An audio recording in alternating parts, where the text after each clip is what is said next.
Amsia trong rày anh mơ rương để anh ban phơi choខ្ញុំឲ្យអញទិញនាងមកគឺដើម្បីឲ្យនាងមកធ្វើជាថ្នាំព្យាបាលឲ្យឈីងស្វីតែអញបែរជាយកនាងមកចិញ្ចឹមដូចជាសត្វចិញ្ចឹមទៅវិញអញថែមទាំងនាំនាងទៅក្រុមហ៊ុនបង្កជារឿងអាស្រូវទៀតតែអញឈួតហើយមែនទេរឿងរបស់ខ្ញុំលោកតាប្រសើរជាងគុំលោកដៃអីឥឡូវនេះនាងគឺជាមនុស្សរបស់ខ្ញុំចង់ចិញ្ចឹមបែបណាគឺជាសិទ្ធិរបស់ខ្ញុំឯងនេះពិតជាវង្វេងនឹងរបស់ឥតប្រយោជន៍មែនគ្រួសារសិនមានគុណចំពោះគ្រួសារហូររបស់យើងណាស់ក្មេងស្រីឈីងស្វីនោះមានវាសនាកំសត់ណាស់ឥឡូវនេះមានតែសង្ឃឹមលើឈាមរបស់មច្ឆាមនុស្សនេះទេដើម្បីសង្គ្រោះជីវិតឯងប្រគល់នាងមកឲ្យខ្ញុំភ្លាមរៀបចំការវះកាត់បូមឈាមជាបន្ទាន់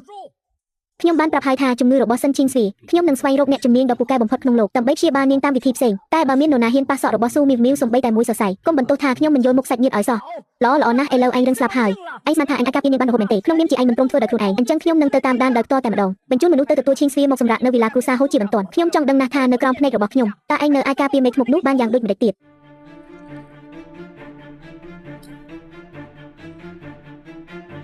លើកអីវ៉ាន់របស់ខ្ញុំទៅបន្ទប់គេងធំនៅជាន់ទី2ក្បែរបន្ទប់នោះទៅធ្វើចលនាស្រាលបន្តិចបើធ្វើឲ្យនាងភ្ញាក់ពួកឯងសងមិនរួចទេនៅមានទៀត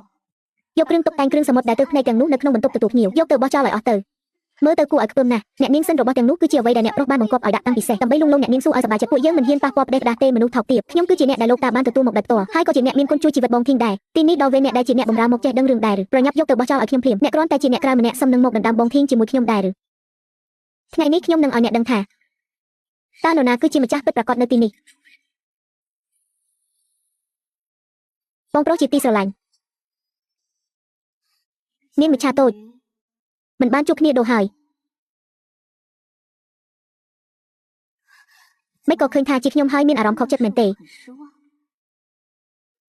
អ្នកពិតជាគិតថាបងធីងស្រឡាញ់អ្នកមែនទេអ្នកគ្រាន់តែជាត្រីមួយក្បាលជាវត្ថុសម្រាប់លេងសើចតែប៉ុណ្ណោះតែឥឡូវនេះគាត់ល្អដាក់អ្នកគឺគ្រាន់តែចង់ចិញ្ចឹមអ្នកឲ្យធាត់ដើម្បីបូមឈាមរបស់អ្នកយកមកសង្គ្រោះខ្ញុំតែប៉ុណ្ណោះចាំពេលដែលជំងឺរបស់ខ្ញុំជាសះស្បើយហើយអ្នកនឹងត្រូវគេបោះចោលទៅក្នុងលូឲ្យលួយស្អុយរលីង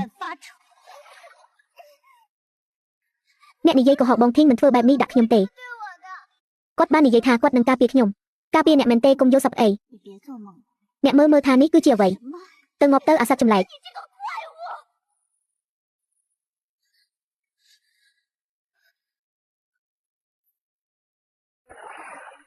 ឈប់ភ្លាម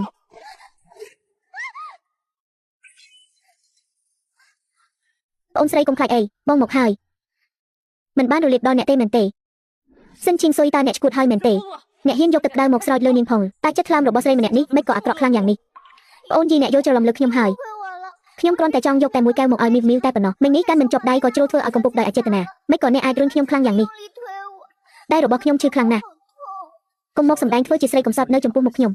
បងប្រុសរបស់ខ្ញុំប្រហែលជាចាញ់បោកអ្នកតែខ្ញុំមិនចាញ់បោកឡើយសម្ដីដែលអ្នកបាននិយាយមិញនេះខ្ញុំបានឮយ៉ាងច្បាស់បំផុតប្រញាប់ចេញទៅឲ្យផុតពីទីនេះភ្លាមទៅថ្ងៃមុខមិនអនុញ្ញាតឲ្យអ្នកឈានជើងចូលក្នុងបន្ទប់នេះសូម្បីតែមួយជំហានឡើយមកនាងត្រីតូចញ៉ាំរបស់ឆ្ងាញ់បន្តិចទៅដើម្បីកុំឲ្យភ័យមានបងនៅទីនេះមិនឲ្យនរណាមកធ្វើបាបអ្នកបានឡើយឆ្ងាញ់ណាស់បងប្រុសត្រីពិតជាល្អណាស់ញ៉ាំឲ្យច្រើនទៅមីវមីវលើកក្រោយបងប្រុសត្រីនឹងទិញឲ្យញ៉ាំទៀត